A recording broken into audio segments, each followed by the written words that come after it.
Baik, bismillahirrahmanirrahim. Assalamualaikum warahmatullahi wabarakatuh. Pertama-tama marilah kita panjatkan pujian puji syukur kita kehadirat Allah Subhanahu wa taala. Kedua kalinya salawat berserta salam tak lupa pula kita layangkan kepada baginda Nabi Muhammad SAW. Baiklah, sebelum kita melanjutkan ke materi, izinkan saya untuk memperkenalkan diri. Saya atas nama Suharman dengan NIM 2021 A1C 259 dari kelas 5D PPKN. Baik, kali ini kita akan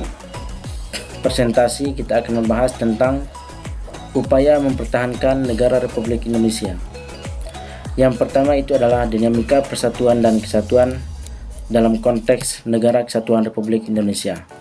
Pembahasan pertama itu tentang makna negara kesatuan.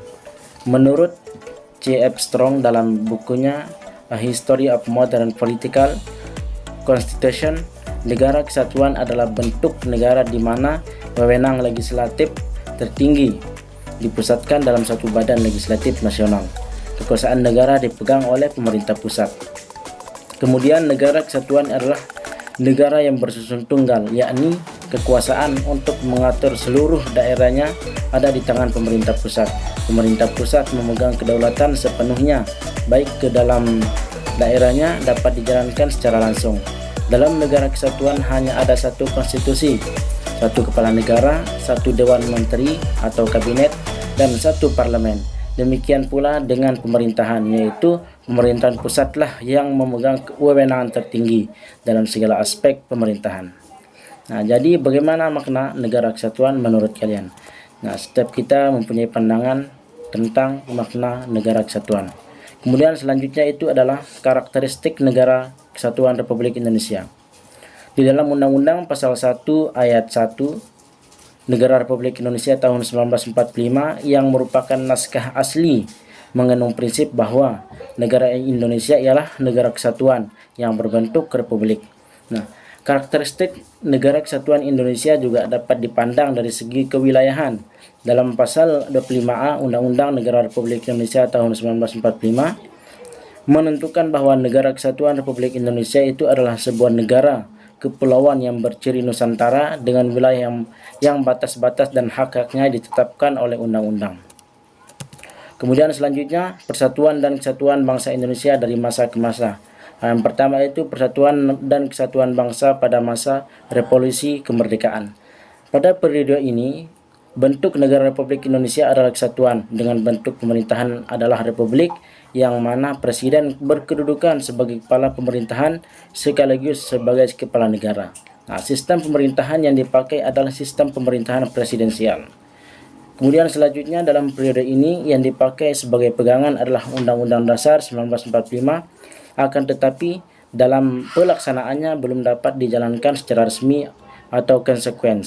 Hal ini dikarenakan bangsa Indonesia baru saja memproklamasikan kemerdekaannya. Kemudian selanjutnya itu persatuan dan kesatuan bangsa pada masa Republik Indonesia Serikat. Federalisme pernah diterapkan di Indonesia pada rentang 27 Desember 1945 sampai dengan 17 Agustus 1950. Pada masa ini yang dijadikan sebagai pegangan adalah Konstitusi Republik Indonesia Serikat tahun 1949. Berdasarkan konstitusi tersebut, bentuk negara kita adalah serikat atau federasi dengan 15 negara bagian. Bentuk pemerintahan yang berlaku pada periode ini adalah republik. Kemudian selanjutnya persatuan dan kesatuan bangsa pada masa demokrasi liberal.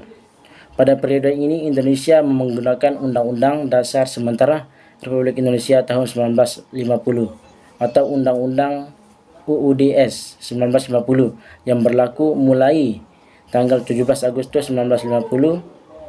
Undang-Undang Dasar Sementara Republik Indonesia 1950 merupakan perubahan dari Konstitusi RIS yang diselenggarakan sesuai dengan piagam persetujuan antara pemerintahan RIS dan pemerintahan Republik Indonesia pada tanggal 19 Mei 1950.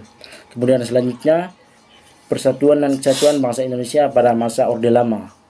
Dekret Presiden pada tanggal 5 Juli 1959 telah membawa kepastian di negara Indonesia. Negara kita kembali menggunakan Undang-Undang 1945 sebagai konstitusi negara yang berkedudukan sebagai azas penyelenggaraan negara. Nah, sejak berlakunya kembali Undang-Undang 1945, Presiden berkedudukan sebagai kepala negara dan kepala pemerintahan. Kemudian selanjutnya, Persatuan dan Kesatuan pada masa Orde Baru. Kepemimpinan Presiden Soekarno dengan demokrasi terpimpinnya akhirnya jatuh pada tahun 1966. Jatuhnya Soekarno menandai berakhirnya masa Orde Lama dan digantikan oleh kekuatan baru yang dikenal dengan sebuah sebutan Orde Baru yang dipimpin oleh Soeharto. Ia muncul sebagai pemimpin Orde Baru yang siap untuk membangun kembali pemerintahan yang berdasarkan Pancasila dan Undang-Undang Dasar 1945 secara murni dan konsekuensi. Kemudian selanjutnya Persatuan dan Kesatuan pada masa Reformasi. Memasuki masa reformasi, bangsa Indonesia bertekad untuk menciptakan sistem pemerintahan yang demokratis. Untuk itu perlu disusun pemerintahan yang konstitusional atau pemerintahan yang berdasarkan pada konstitusi. Pemerintahan konstitusional bercirikan bahwa konstitusi negara itu berisi yang pertama itu adanya pembatasan kekuasaan pemerintahan atau eksekutif dan jaminan atas hak asasi manusia dan hak-hak warga negara. Persatuan dan Kesatuan Bangsa. Demikianlah pembahasan kita pada kali ini. Kemudian kita akan melanjutkan minggu depan. Sekian dan terima kasih. Assalamualaikum warahmatullahi wabarakatuh.